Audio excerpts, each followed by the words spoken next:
A Scandal in Bohemia. To Sherlock Holmes, she is always the woman.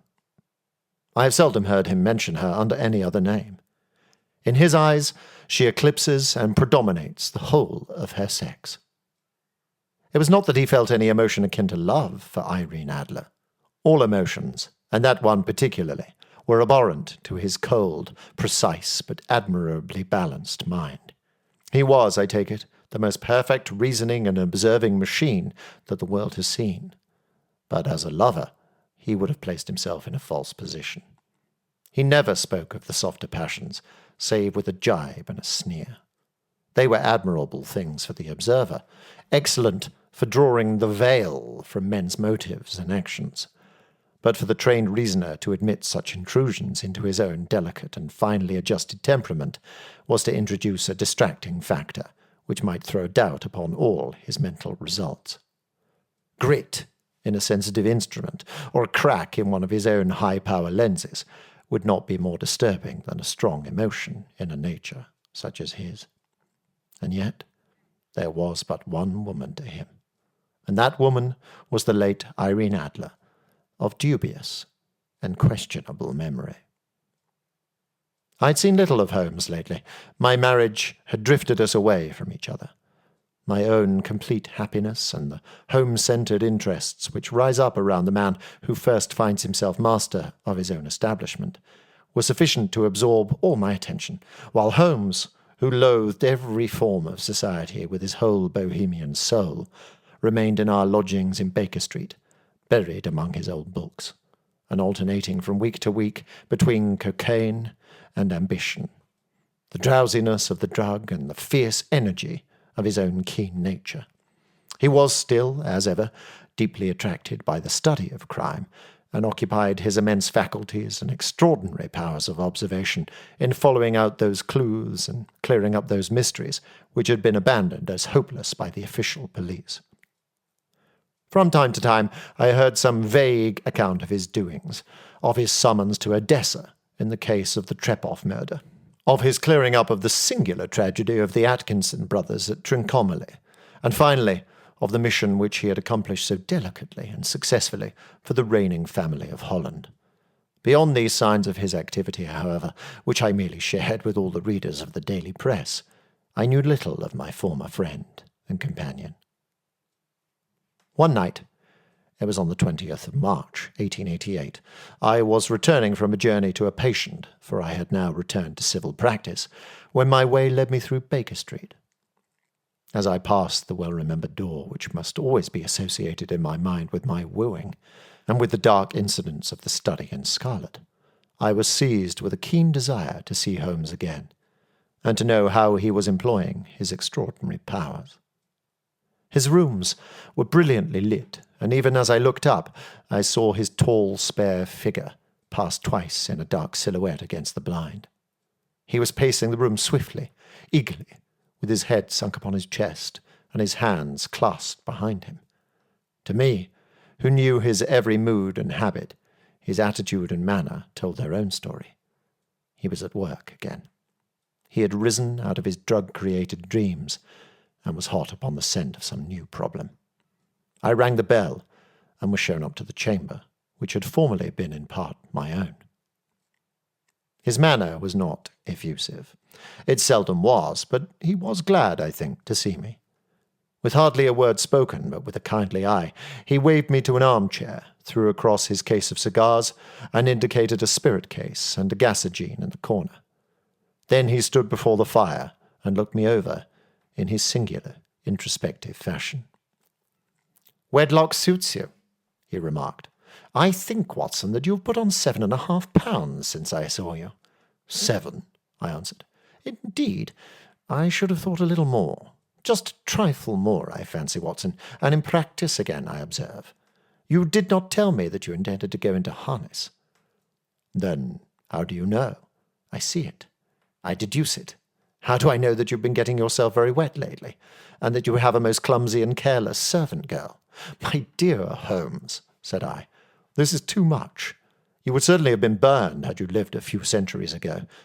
It is true that I had a country walk on Thursday and came home in a dreadful mess, but as I've changed my clothes, I can't imagine how you deduce it.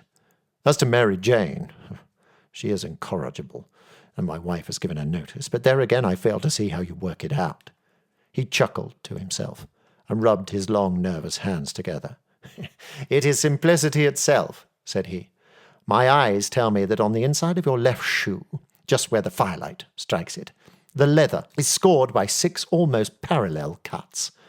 Obviously, they have been caused by someone who has very carelessly scraped round the edges of the sole in order to remove crusted mud from it. Hence, you see, my double deduction that you had been out in vile weather, and that you had a particularly malignant boot-slitting specimen of the London slavey.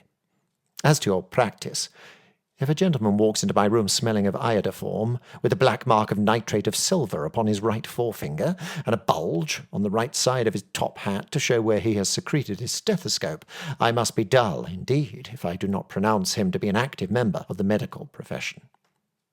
I could not help laughing at the ease with which he explained his process of deduction. When I hear you give your reasons, I remarked, the thing always appears to me to be so ridiculously simple that I could easily do it myself, though at each successive instance of your reasoning I am baffled until you explain your process. And yet I believe that my eyes are as good as yours. Quite so, he answered, lighting a cigarette and throwing himself down into an armchair. You see, but you do not observe. The distinction is clear. For example, you have frequently seen the steps which lead up from the hall to this room. Frequently. How often? Well, some hundreds of times.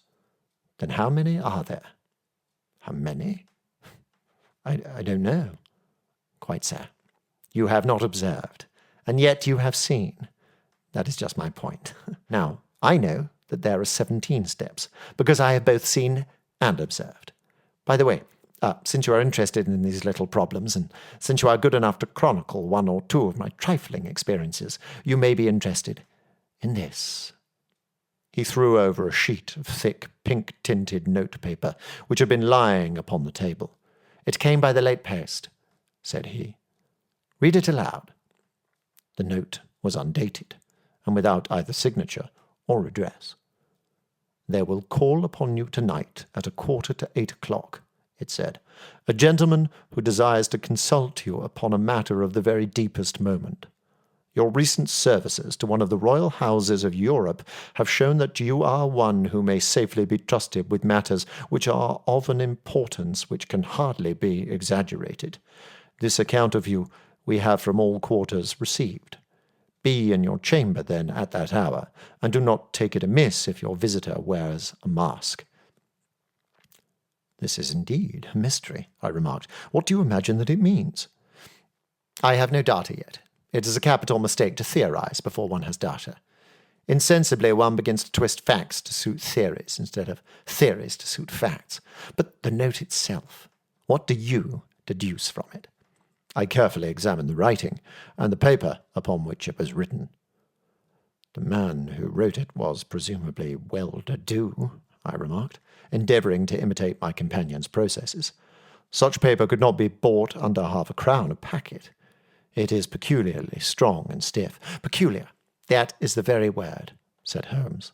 It is not English paper at all. Hold it up to the light. I did so, and saw a large E with a small g, a P and a large G with a small T woven into the texture of the paper. What do you make of that? Asked Holmes. The name of the maker, no doubt, or his monogram, rather. Not at all. The G with the small T stands for Gesellschaft, which is the German for company. It is a customary contraction like our Co. P, of course, stands for papier. Now for the E.G. Let us glance at our Continental Gazetteer. He took down a heavy brown volume from his shelves. Eglonitz. Here we are. Egria.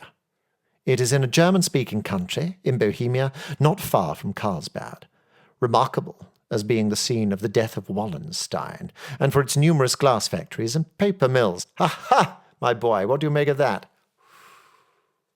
His eyes sparkled, and he sent up a great blue triumphant cloud from his cigarette. "The paper was made in Bohemia," I said. "Precisely. And the man who wrote the note is a German. Do you notice the peculiar construction of the sentence? This account of you we have from all quarters received. A Frenchman or Russian could not have written that. It is the German who is so uncourteous to his verbs. It only remains, therefore, to discover what is wanted by this German who writes upon Bohemian paper and prefers wearing a mask to showing his face. And here he comes, if I am not mistaken, to resolve all our doubts." As he spoke, there was the sharp sound of horses' hooves and grating wheels against the curb, followed by a sharp pull at the bell. Holmes whistled. "A pair, by the sound," said he. "Yes," he continued, glancing out of the window. "A nice little brougham. And a pair of beauties. 150 guineas apiece. There's money in this case, Watson, if there is nothing else. I think that I'd better go, Holmes." "Not a bit, Doctor. Stay where you are. I am lost without my Boswell. And this promises to be interesting. It would be a pity to miss it. But your client, never mind him.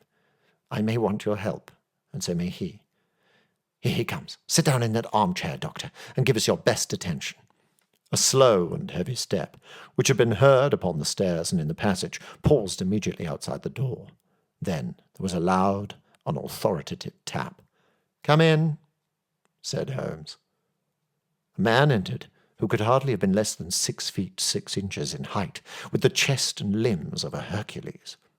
His dress was rich, with a richness which would, in England, be looked upon as akin to bad taste. Heavy bands of astrakhan were slashed across the sleeves and fronts of his double-breasted coat, while the deep blue cloak which was thrown over his shoulders was lined with flame-coloured silk and secured at the neck with a brooch which consisted of a single flaming beryl. Boots, which extended halfway up his calves, and which were trimmed at the tops with rich brown fur, completed the impression of barbaric opulence which was suggested by his whole appearance. He carried a broad-brimmed hat in his hand, while he wore across the upper part of his face, extending down past the cheekbones, a black vizard mask, which he had apparently adjusted that very moment, for his hand was still raised to it as he entered. From the lower part of the face he appeared to be a man of strong character, with a thick, hanging lip, and a long, straight chin, suggestive of resolution, pushed to the length of obstinacy. "You had my note?" he asked, with a deep, harsh voice, and a strongly marked German accent. "I told you that I would call." He looked from one to the other of us, as if uncertain which to address. "Pray, take a seat," said Holmes. "This is my friend and colleague, Dr. Watson, who was occasionally good enough to help me in my cases. Whom have I the honour to address?" "You may address me as the Count von Kram, a Bohemian nobleman. I understand that this gentleman, your friend, is a man of honour and discretion, whom I may trust with a matter of the most extreme importance. If not, I should much prefer to communicate with you alone." I rose to go, but Holmes caught me by the wrist and pushed me back into my chair. "It is both or none," said he. "You may say before this gentleman anything which you may say to me." The Count shrugged his broad shoulders. "Then I must begin," said he, "by binding you both to absolute secrecy for 2 years. At the end of that time, the matter will be of no importance. At present, it is not too much to say that it is of such weight it may have an influence upon European history." "I promise," said Holmes. "And I. You will excuse this mask," continued our strange visitor. "The august person who employs me wishes his agent to be unknown to you, and I may confess at once that the title by which I have just called myself is not exactly my own." "I was aware of it," said Holmes dryly. "The circumstances are of great delicacy, and every precaution has to be taken to quench what might grow to be an immense scandal, and seriously compromise one of the reigning families of Europe. To speak plainly, the matter implicates the great house of Ormstein, hereditary kings of Bohemia." "I was also aware of that," murmured Holmes, settling himself down in his armchair and closing his eyes. Our visitor glanced with some apparent surprise at the languid, lounging figure of the man, who had been no doubt depicted to him as the most incisive reasoner and most energetic agent in Europe. Holmes slowly reopened his eyes and looked impatiently at his gigantic client. "If your Majesty would condescend to state your case," he remarked, "I should be better able to advise you." The man sprang from his chair and paced up and down the room in uncontrollable agitation. Then, with a gesture of desperation, he tore the mask from his face and hurled it upon the ground. "You are right," he cried. "I am the king. Why should I attempt to conceal it?" "Why, indeed?" murmured Holmes. "Your Majesty had not spoken before I was aware that I was addressing Wilhelm Gottsreich Sigismund von Ormstein, Grand Duke of Cassel-Felstein, and hereditary king of Bohemia. But you can understand," said our strange visitor, sitting down once more and passing his hand over his high white forehead. "You can understand that I am not accustomed to doing such business in my own person. Yet the matter was so delicate that I could not confide it to an agent without putting myself in his power. I have come incognito from Prague for the purpose of consulting you." "Then pray consult," said Holmes, shutting his eyes once more. "The facts are briefly these. Some 5 years ago, during a lengthy visit to Warsaw, I made the acquaintance of the well-known adventuress Irene Adler. The name is no doubt familiar to you." "Kindly look her up in my index, Doctor," murmured Holmes, without opening his eyes. For many years he had adopted a system of docketing all paragraphs concerning men and things, so that it was difficult to name a subject or a person on which he could not at once furnish information. In this case, I found her biography sandwiched in between that of a Hebrew rabbi and that of a staff commander, who had written a monograph upon the deep-sea fishes. "Let me see," said Holmes. "Born in New Jersey in the year 1858. Contralto. La Scala. Prima donna Imperial Opera of Warsaw, yes. Retired from operatic stage. Living in London. Quite so. Your Majesty, as I understand, became entangled with this young person, wrote her some compromising letters, and is now desirous of getting those letters back." "Precisely so, but how? Was there a secret marriage?" "None." "No legal papers or certificates?" "None."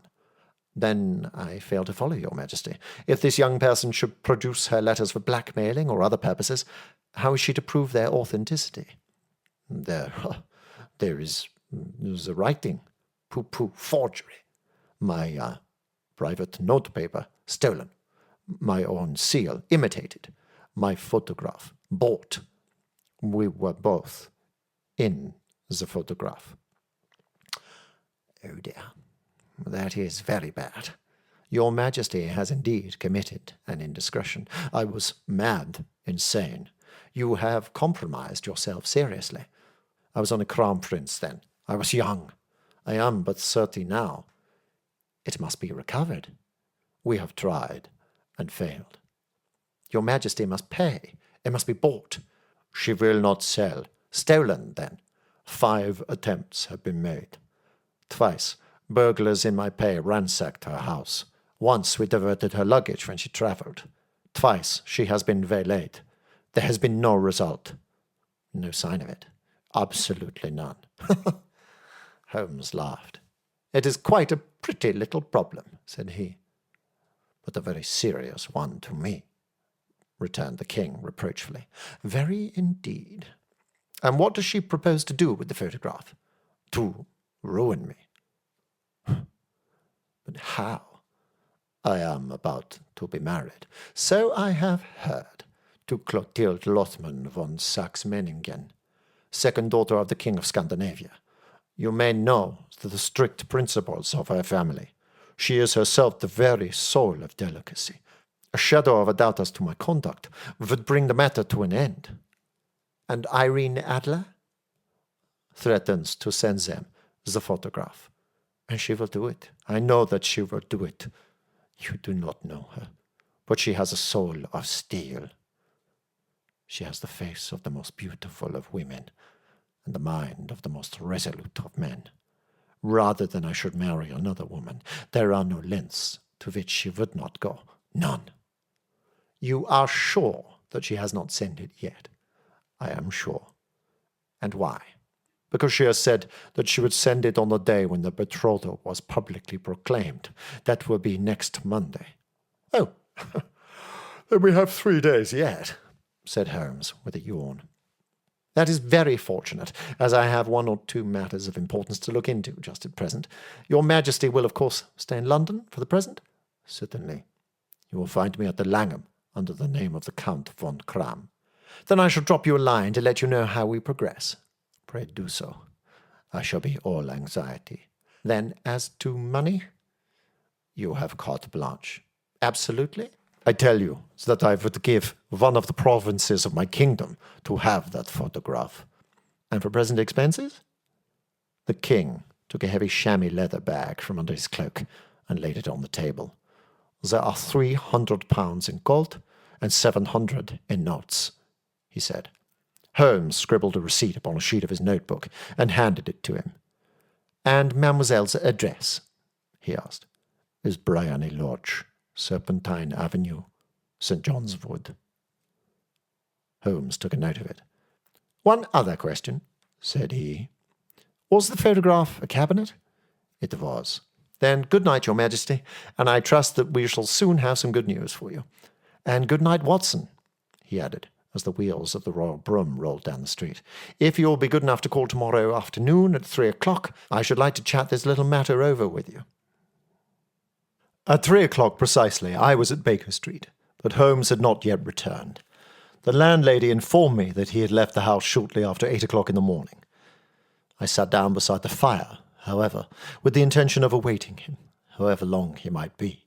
I was already deeply interested in his inquiry, for, though it was surrounded by none of the grim and strange features which were associated with the 2 crimes which I have already recorded, still the nature of the case and the exalted station of his client gave it a character of its own.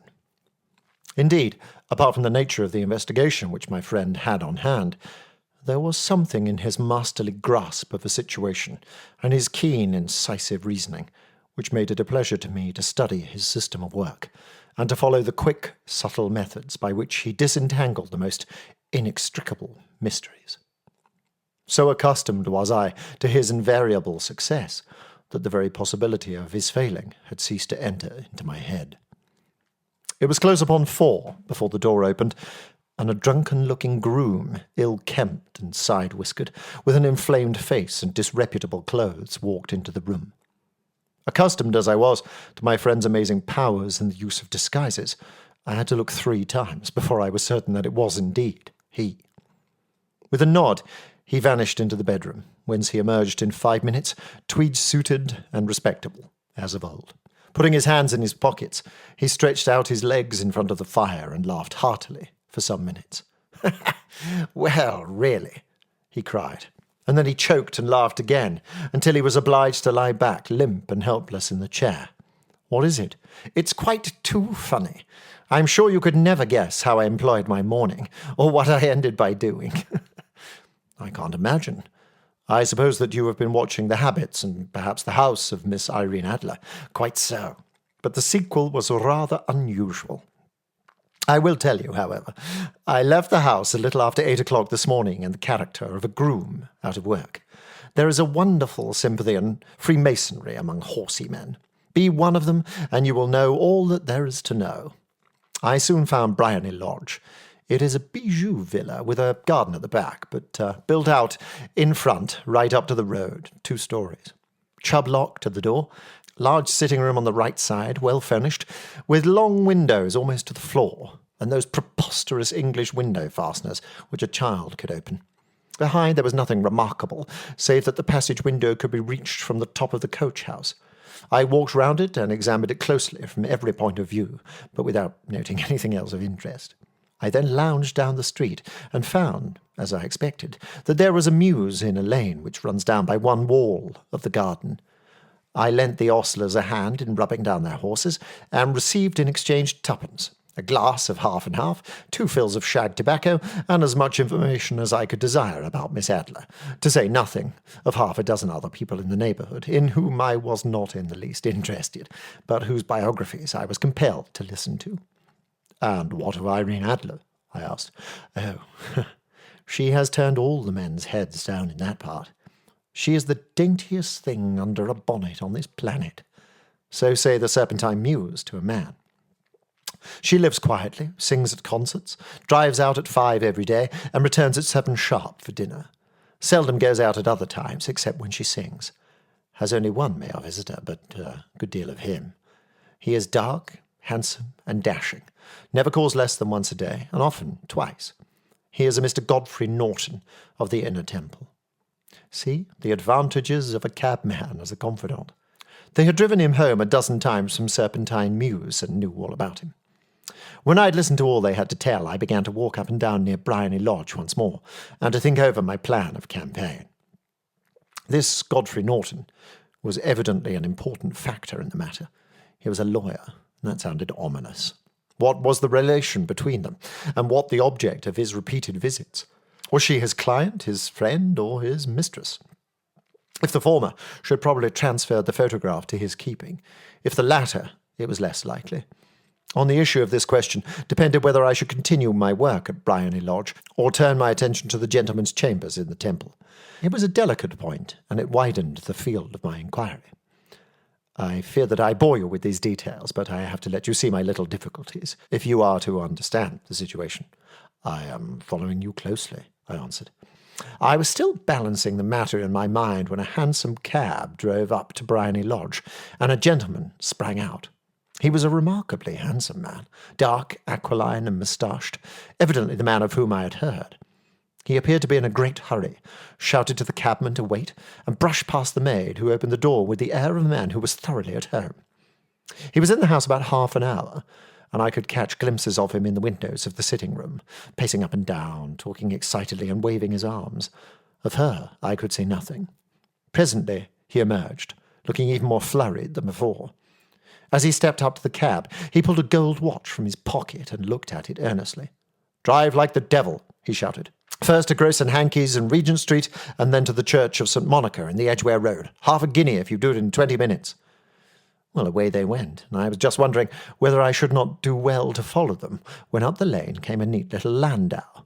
The coachman with his coat only half buttoned, and his tie under his ear, while all the tags of his harness were sticking out of the buckles. It hadn't pulled up before she shot out of the hall door and into it. I only caught a glimpse of her at the moment, but she was a lovely woman, with a face that a man might die for. "The Church of St. Monica, John," she cried, "and half a sovereign if you reach it in 20 minutes. This was quite too good to lose, Watson. I was just balancing whether I should run for it or whether I should perch behind her landau when a cab came through the street. The driver looked twice at such a shabby fare, but I jumped in before he could object. "The Church of St. Monica," said I, "and half a sovereign if you reach it in 20 minutes. It was 25 minutes to 12, and of course it was clear enough what was in the wind. My cabby drove fast. I don't think I ever drove faster, but the others were there before us. The cab and the landau, with their steaming horses, were in front of the door when I arrived. I paid the man and hurried into the church. There was not a soul there, save the two whom I had followed, and a surpliced clergyman, who seemed to be expostulating with them. They were all three standing in a knot in front of the altar. I lounged up the side aisle like any other idler who was dropped into a church. Suddenly, to my surprise, the three at the altar faced round to me, and Godfrey Norton came running as hard as he could towards me. "Thank God," he cried, "you'll do. Come, come." "What then?" I asked. "Come, man, come. Only 3 minutes, or it won't be legal." I was half dragged up to the altar, and before I knew where I was, I found myself mumbling responses which were whispered in my ear, and vouching for things of which I knew nothing, and generally assisting in the secure tying up of Irene Adler, spinster, to Godfrey Norton, bachelor. It was all done in an instant, and there was the gentleman thanking me on the one side and the lady on the other, while the clergyman beamed on me in front. It was the most preposterous position in which I have ever found myself in my life, and it was the thought of it that started me laughing just now.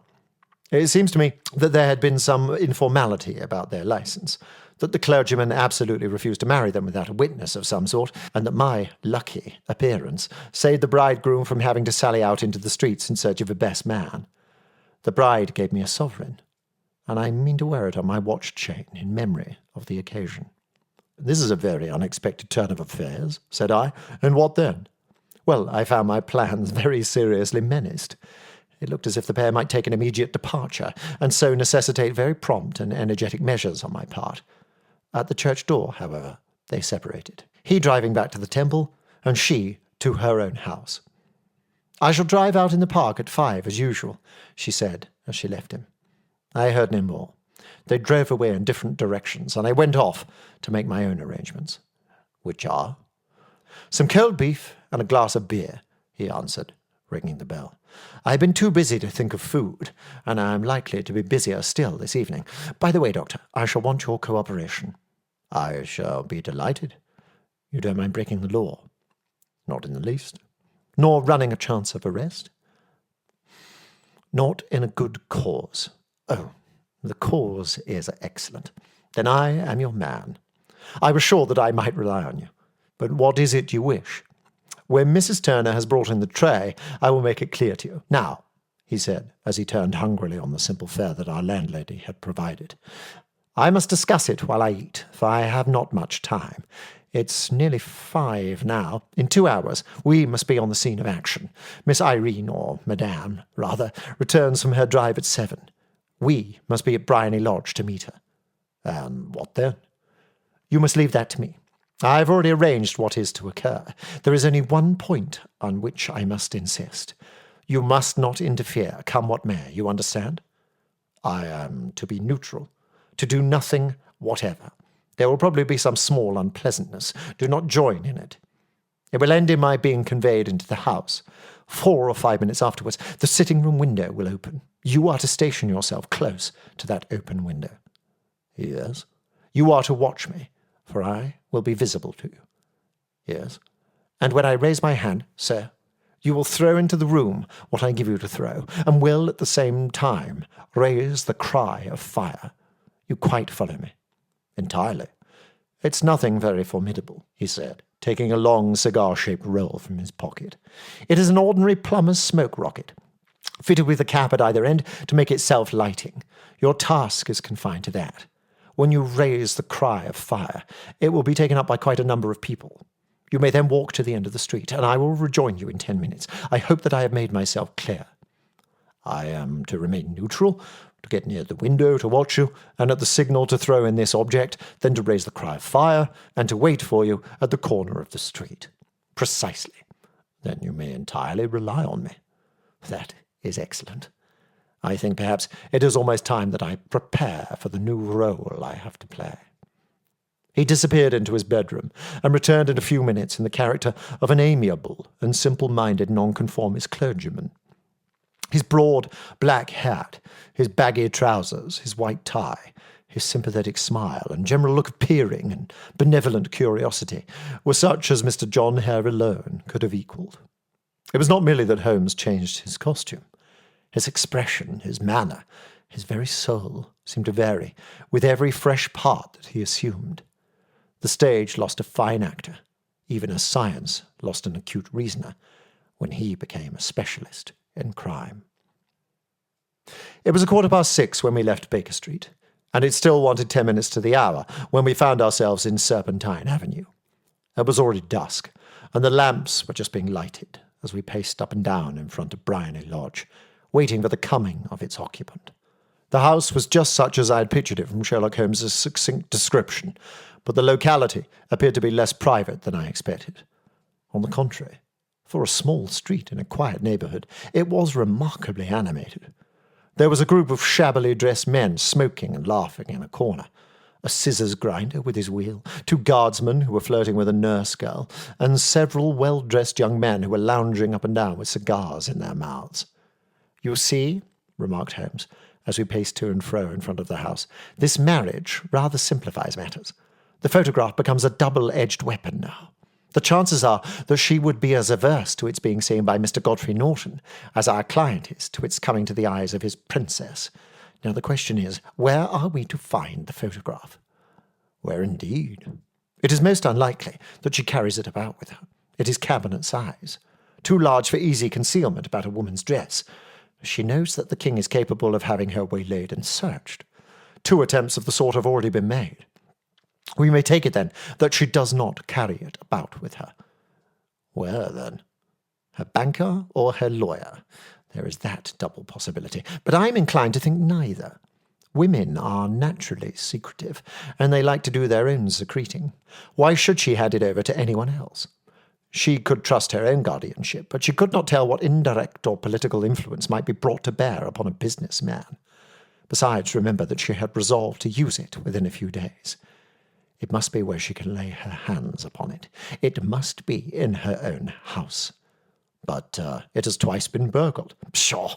They did not know how to look. But how will you look? I will not look. What then? I will get her to show me. But she will refuse. She will not be able to. But I hear the rumble of wheels. It is her carriage. Now carry out my orders to the letter. As he spoke, the gleam of the sidelights of a carriage came round the curve of the avenue. It was a smart little landau which rattled up to the door of Bryony Lodge. As it pulled up, one of the loafing men at the corner dashed forward to open the door in the hope of earning a copper, but was elbowed away by another loafer, who had rushed up with the same intention. A fierce quarrel broke out, which was increased by the two guardsmen, who took sides with one of the loungers, and by the scissors grinder, who was equally hot upon the other side.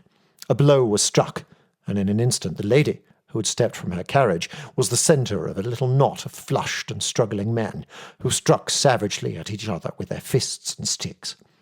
Holmes dashed into the crowd to protect the lady, but just as he reached her, he gave a cry and dropped to the ground, with the blood running freely down his face. At his fall, the guardsmen took to their heels in one direction and the loungers in the other, while a number of better-dressed people, who had watched the scuffle without taking part in it, crowded in to help the lady and to attend to the injured man. Irene Adler, as I will still call her, had hurried up the steps, but she stood at the top with her superb figure outlined against the lights of the hall, looking back into the street. "Is the poor gentleman much hurt?" she asked. "He's dead," cried several voices. No, there's life in him," shouted another. "But he'll be gone before you can get him to hospital." "He's a brave fellow," said a woman. "They would have had the lady's purse and watch if it hadn't been for him. They were a gang, and a rough one too. He's breathing now." "He can't lie in the street. May we bring him in, ma'am?" "Surely. Bring him into the sitting room. There is a comfortable sofa. This way, please." Slowly and solemnly, he was borne into Bryony Lodge and laid out in the principal room, while I still observed the proceedings from my post by the window. The lamps had been lit, but the blinds had not been drawn, so that I could see Holmes as he lay upon the couch. I do not know whether he was seized with compunction at that moment for the part he was playing, but I know that I never felt more heartily ashamed of myself in my life than when I saw the beautiful creature against whom I was conspiring, or the grace and kindliness with which she waited upon the injured man. And yet it would be the blackest treachery to Holmes to draw back now from the part which he had entrusted to me. I hardened my heart and took the smoke rocket from under my ulster. After all, I thought, we are not injuring her. We are but preventing her from injuring another. Holmes had sat up upon the couch, and I saw him motion like a man who is in need of air. A maid rushed across and threw open the window. At the same instant I saw him raise his hand, and at the signal I tossed my rocket into the room with a cry of "Fire! Fire!" The word was no sooner out of my mouth than the whole crowd of spectators, well-dressed and ill, gentlemen, ostlers, and servant-maids, joined in a general shriek of "Fire!" Thick clouds of smoke curled through the room and out at the open window. I caught a glimpse of rushing figures, and a moment later the voice of Holmes from within, assuring them that it was a false alarm. Slipping through the shouting crowd, I made my way to the corner of the street, and in 10 minutes was rejoiced to find my friend's arm in mine, and to get away from the scene of uproar. He walked swiftly, and in silence for some few minutes, until we had turned down one of the quiet streets which led towards the Edgware Road. "You did it very nicely, Doctor," he remarked. "Nothing could have been better. It is all right. You have the photograph. I know where it is." "And how did you find out?" "She showed me, as I told you she would." "I am still in the dark." "I do not wish to make a mystery," said he, laughing. "The matter was perfectly simple. You, of course, saw that everyone in the street was an accomplice. They were all engaged for the evening." "I guessed as much." Then, when the row broke out, I had a little moist red paint in the palm of my hand. I rushed forward, fell down, clapped my hand to my face, and became a piteous spectacle. It is an old trick. That, also, I could fathom. Then they carried me in. She was bound to have me in. What else could she do? And into her sitting room, which was the very room which I suspected. It lay between that and her bedroom, and I was determined to see which. They laid me on a couch. I motioned for air. They were compelled to open the window, and you had your chance. How did that help you? It was all important. When a woman thinks that her house is on fire, her instinct is at once to rush to the thing which she values most. It is a perfectly overpowering impulse, and I have more than once taken advantage of it.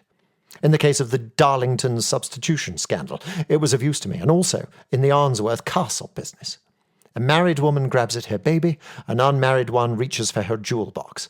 Now it was clear to me that Our Lady of today had nothing in the house more precious to her than what we are in quest of. She would rush to secure it. The alarm of fire was admirably done. The smoke and shouting were enough to shake nerves of steel. She responded beautifully. The photograph is in a recess behind a sliding panel just above the right bell pull. She was there in an instant, and I caught a glimpse of it as she half drew it out. When I cried out that it was a false alarm, she replaced it, glanced at the rocket, rushed from the room, and I have not seen her since. I rose, and making my excuses, escaped from the house. I hesitated whether to attempt to secure the photograph at once, but the coachman had come in, and as he was watching me narrowly, it seemed safer to wait. A little over-precipitance may ruin all. And now? I asked. Our quest is practically finished. I shall call with the king tomorrow, and with you, if you care to come with us. We will be shown into the sitting room to wait for the lady, but it is probable that when she comes she may find neither us nor the photograph. It might be a satisfaction to His Majesty to regain it with his own hands. And when will you call? At 8 in the morning. She will not be up, so that we shall have a clear field. Besides, we must be prompt, for this marriage may mean a complete change in her life and habits. I must wire to the king without delay. We had reached Baker Street, and had stopped at the door. He was searching his pockets for the key when someone passing by said, "Good night, Mr. Sherlock Holmes." There were several people on the pavement at the time, but the greeting appeared to come from a slim youth in an ulster who had hurried by. "I've heard that voice before," said Holmes, staring down the dimly lit street. "Now I wonder who the deuce that could have been."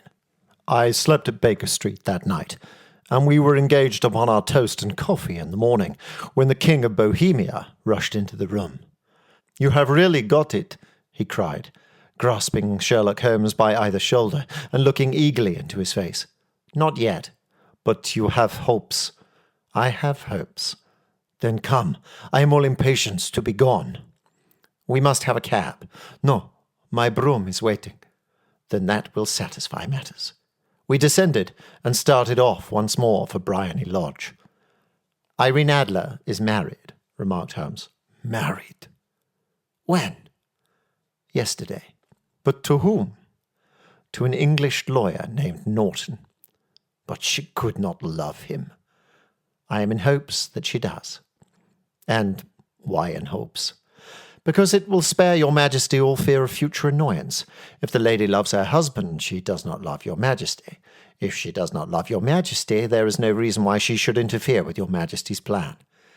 "It is true, and yet—" "Well, I wish she had been of my own station. What a queen she would have made." He relapsed into a moody silence, which was not broken until we drew up in Serpentine Avenue. The door of Briony Lodge was open, and an elderly woman stood upon the steps. She watched us with a sardonic eye as we stepped from the brougham.